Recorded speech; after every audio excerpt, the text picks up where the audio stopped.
is so close to being another member of the Millionaires Club. So congratulations.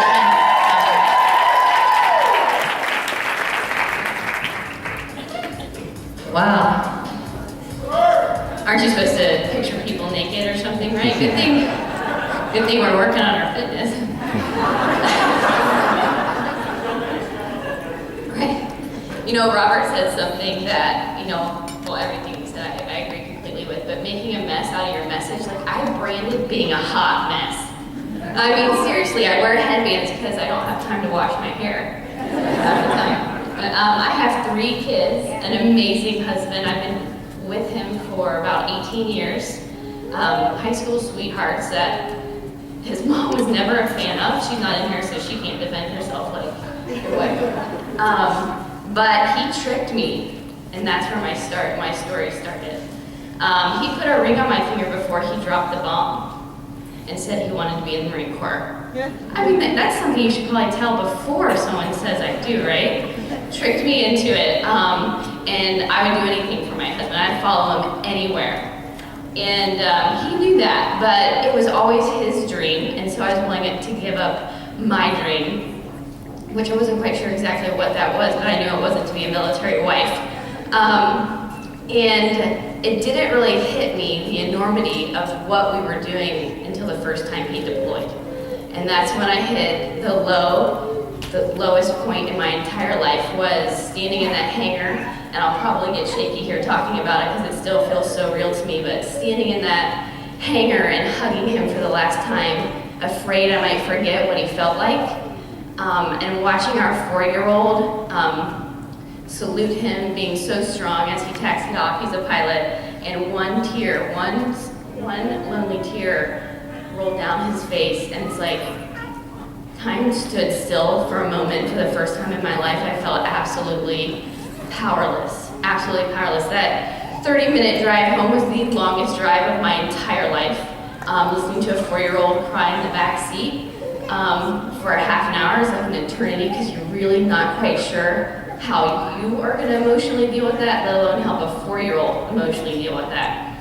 I'm a very happy person. My husband hates it. I wake up in the morning like I just had 5 cups of coffee, and it's like, woo! Like he's like, oh my gosh, why are you so happy? But for the first time in my life, I was the most unhappy person, and I didn't like who I had become. I was going through the motions. I was surviving. I wasn't living at all. I hated my husband as much as I hate to say that. I was mad at him. I resented him. I didn't want to wake up in the morning. Climbing into bed at night was the loneliest thing I've ever done. And I remember walking down the stairs. I had a 10-month-old as well at the time, and I was tired. She never slept. Like I was mad at him. Why do I have to do this by myself? And I remember walking down the stairs. Our mindset was like, this is just what we're going to do for the rest of our life, probably. What else are we going to do? This is his livelihood, and I remember thinking, I can't do this for the rest of my life. I can't do this. I was walking down the stairs, and like I said, I was depressed, and I walked past this quote on my desk a million times, but for some reason on that day, God slapped me in the head with it. It said, if you want something different, you have to do something different. And I was already a beach buddy coach. I'd been a coach for a year and had done nothing with it. And it was at that second that I decided to do something different with my life. And it's when you make that decision in your life that things start to change. And I want to talk to you guys about believing. So I took off my Ohio State jersey as much as I love them, because this right here, this saying on my shirt is so much more powerful than, I love Ohio State, but more powerful than Ohio State or OHIO or whatever. She believed she could, so she did. Once you really believe that you are capable of something, your entire life changes. It's all up here. It's that. What's stopping you right now between you and your goals is that bullshit story, that you keep telling yourself every single day. When you make a decision to change that little voice that's in your head, everything changes, because it changes how you carry yourself. It changes what you talk about. It changes who you hang around. It changes everything. It's the most powerful thing. So as soon as you make that decision, everything changes. So you got to ask yourself, do you believe about yourself? What do you believe about your value? Like, how do you value yourself? When you look at all the people, like, why do they pick you as a coach? Because you're freaking awesome. Like, you gotta believe that. There's only one you. That's the most powerful thing. There's only one you. When you're on Facebook, like Robert was saying, he's trying to figure out, how do I stick out? Be you. They say it takes, 10,000 hours or something to master something. You've been yourself your whole life. You're already mastered it, so stop trying to be somebody else. It won't be authentic. Once you start believing in the value that you can add in people's lives, everything is going to change. The way you share challenge groups, the way you share this coaching opportunity, the way you talk about it to your spouse, to your kids, about the legacy you're going to leave. I mean, doesn't that excite you inside? It makes you want to start jumping up and down. When you believe that, when you go all in right here, you. The only person that can make that decision is you. When you go all in, your life completely changes. So what does all in mean? Does that mean you have to work 80 hours a week? Lord knows I do not work 80 hours a week. Hell no, you guys. I have 3 kids. I'm a mom most of the time, and Beachbody is right. I'm a wife, a mom, and then I'm a Beachbody coach. Okay, but I'm all in right here. All in, but over time, okay, like Robert was saying, everybody, you were born to shine. There's only one you. God made you a certain way. He wanted you that way. You were born to shine. And over time, like Robert said, people start throwing crap on your star, right? To the point where you don't shine at all. You don't shine at all. It's like, we had leadership at my house, and we had a former NFL player come, Sean Harper, come and talk. He talked about this analogy. I want you to think about an elephant. Okay, think about an elephant at a circus. Anybody ever been to a circus? I mean, this is like, how much does an elephant weigh? Doesn't he a ton?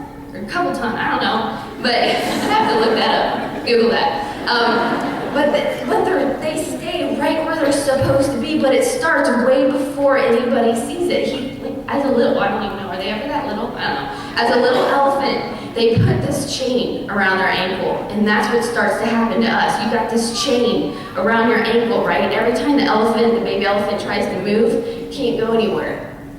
And that's what's happening to us in life. Every time we're like, man, that's a great idea, I'm gonna go for it. Somebody in your life goes, that'll never work. You're not good enough. You're not skinny enough. You don't have a 6-pack. You weren't meant to be anything like that. We weren't meant to have that much money. We weren't meant to do anything. You just keep hearing that over and over and over again, right? That's your chain. By the time you're our age, that chain doesn't even have to be in there anymore. Just like the elephant, it's just a rope. Now you're just carrying a rope, but it feels like a flipping chain. Every time that rope tugs on that big, giant elephant, he pulls back. He could rip that rope right off if he wanted to, but he's been conditioned. And until you stand up and make that decision to rip that flipping chain off and go all in and realize that you are the gift of this entire business. You are your business. And somebody needs you to take that crap, to cut that chain for them. You can be that for someone. You can be that for your family, like Robert was.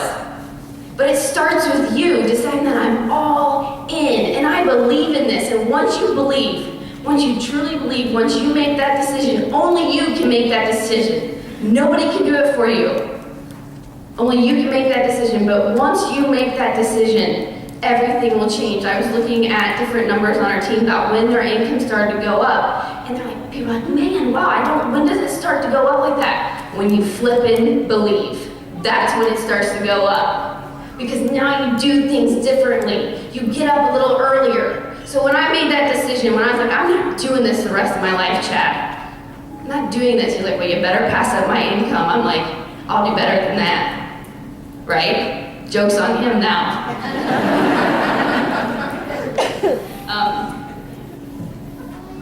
That's when I started waking up early, right? I had a 10-month-old that never slept, a 4-year-old that was in counseling because he missed his dad. So things were not good, conditions were not right. But I had made a decision, so I started getting up a little earlier. I started staying a little later. Instead of going with all the wives that were being super Gumby and drinking wine together, I stayed in my house creating a legacy for my family. I'm getting the hell out of that trap. Like, you know what I mean? I was just working, building a relationship. I was doing things differently because I was all in. It no longer feels like a sacrifice because you made that decision. And it can happen at any time. I don't care if you're a brand new coach, just signed up on Thursday, or if you're like, man, I've been a coach for 2 years. Today you can make that decision and your entire life will never be the same. I was under 10 minutes, wasn't I? That's the shortest I've ever talked.